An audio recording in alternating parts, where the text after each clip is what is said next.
Welcome to marketing 360 realtors. हम लोगों का यूट्यूब चैनल है जो कि आपको प्रॉपर्टी के बारे में, स्पेसिफिकली इनक्लेव के बारे में आपको हम इसके नो हाउ देंगे, एरिया के बारे में। आज जो हम लोगों का टॉपिक है वो क्यूब अपार्टमेंट है।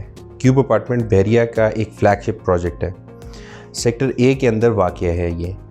हम क्यूब अपार्टमेंट को आज इसलिए एक्सप्लेन करना चाह रहे हैं क्योंकि हम लोगों के पास इसकी बहुत सी क्वेरीज आई हैं कि क्यूब अपार्टमेंट कहाँ पर है, इसके लेआउट्स क्या है, प्राइसेस क्या चल रही हैं और इसकी कंस्ट्रक्शन क्या हुई है।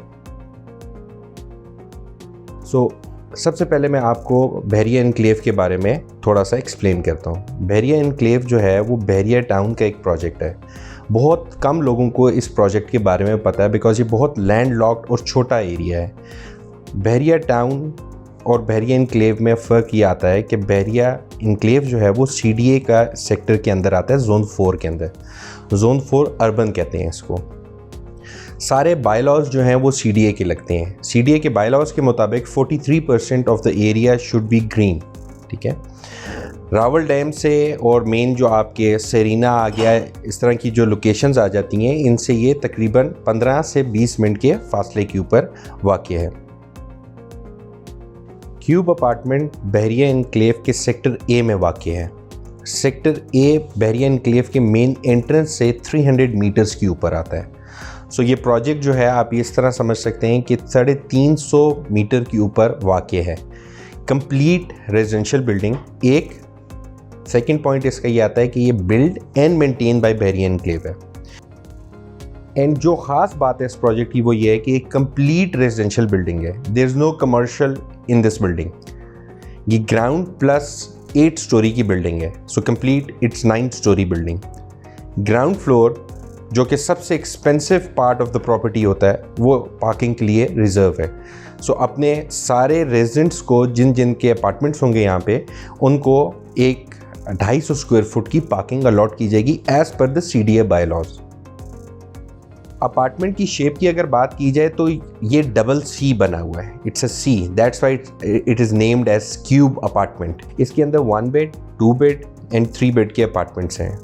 सर्कुलर एरिया इस प्रोजेक्ट का 15% है, जिसकी वजह से आपको जो बेनिफिट्स मिल रहे हैं अपार्टमेंट का, live in area, big size rooms हैं आपके, ठीक है।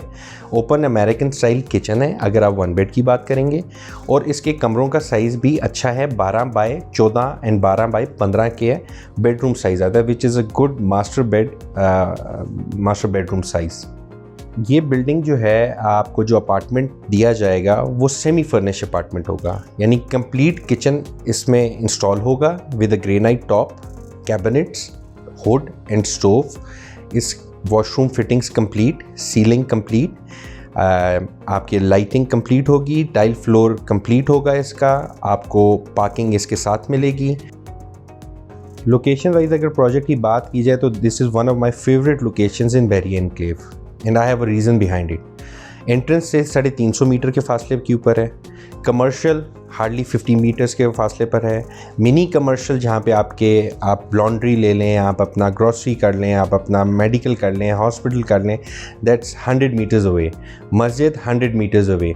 अगर लोकेशन की बात की जाए तो इसके इर्द गिर्द आप अगर अपार्टमेंट से आपको ग्रॉसरी की ज़रूरत है, वॉकिंग डिस्टेंस के ऊपर ये सारी फैसिलिटीज़ आपको मिलती हैं। व्यू की अगर बात की जाए तो एक तरफ मरगला का व्यू इसको लग रहा है, एक तरफ मरी का व्यू इसको लगेगा, एक तरफ सनराइज़ एंड सनसेट व्यू आपको लग रहा होता है। अनइंटरप्टेड व्यूज़ जब मैं कहता हूं तो इसका मतलब ये होता है कि आपके इर्द गिर्द कोई भी हाई राइज कमर्शियल नहीं है। सारी चीज़ें वॉक इन है। आपके 50 मीटर्स के ऊपर आपके बच्चों का पार्क है, बच्चे वहाँ पे शाम को निकल के जाके खेल सकते हैं, आप उनको आराम से देख सकते हैं। अगर आप यहाँ पे अपना एक अपार्टमेंट लेते हैं तो आपको क्या बेनिफिट्स मिल रहे हैं। एक, आपको लॉबी मिलती है मेंटेन्ड बाय बहरिया, ठीक है। आपका गेस्ट जब भी आता है वो उस लॉबी के अंदर एंटरटेन होता है, आपसे पूछा जाता है वाया इंटरकॉम कि आपके गेस्ट आए हैं। अगर आप उनको नहीं मिलना चाहते इन योर अपार्टमेंट, तो नीचे हमारी ग्रैंड लॉबी एक बनी होगी जहां आप अपने गेस्ट के साथ मिल सकते हैं और एंटरटेन हो सकते हैं। सिक्योरिटी जो है round the clock is been maintain by Bahria, ठीक है। बैकअप जनरेटर्स हैं बहरिया का, आपको ये एक फ्लैगशिप तो पता है कि वो इलेक्ट्रिसिटी बैकअप होती है उनके पास, ठीक है। So if it's load shedding all over Pakistan, तो बहरिया के अंदर you are getting a backup generators जिसके अंदर अनइंटरप्टेड आपको इलेक्ट्रिसिटी मिलती है। राउंड द क्लॉक आपको कोई भी मेंटेनेंस सर्विसेज रिक्वायर्ड होंगी, वो बहरिया ही उसको केटर कर रहा होगा उस चीज़ को।